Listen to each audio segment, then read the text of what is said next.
Listening 2. Building with Color. Listen for main ideas. Page 28. Today, we're doing a panel presentation on the uses of color in architecture.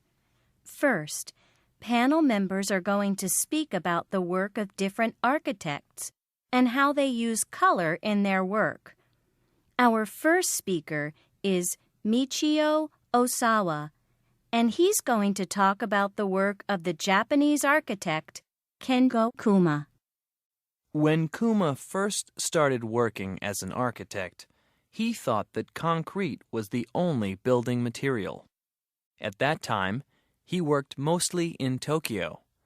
His buildings were the usual gray of a lot of urban architecture today. Now, he often works in the country. He wants his buildings to blend in with the environment. He prefers natural materials, for example, wood, bamboo, earth, and even paper. The colors of these materials match the colors of the surroundings.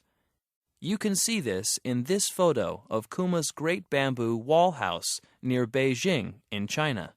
The colors of the house are brown, green, and gray. With these colors, the house looks like it is part of the mountain. Kuma advises architects to go to the site of the building when they are making the plans. For him, it's all about fitting the building into the place. Now, Olga Perez is going to tell us about the work of the Austrian architect Friedensreich Hundertwasser. Thanks.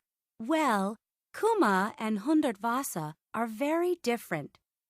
Kuma's buildings blend in with what's around them, but Hundertwasser's stand out. They almost shout, "Look at me!"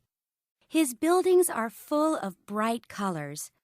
But Hundertwasser also believed that architecture should relate to nature. He said everything under the sky belongs to nature. Hundertwasser used natural shapes in his buildings. In fact, he used very few straight lines. He said there are no straight lines in nature. For example, look at the picture of Hundertwasser House in Vienna, Austria. You can see the many bright colors. Notice also that lines are not straight. The building also has grass and trees growing on the roof. For Hundertwasser, the usual city apartment buildings, all made with straight lines and all the same color, looked like prisons.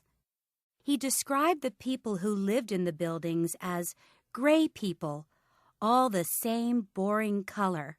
Hundertwasser believed that everyone who lived in a building should be able to say, "I live here and I am different from everyone else."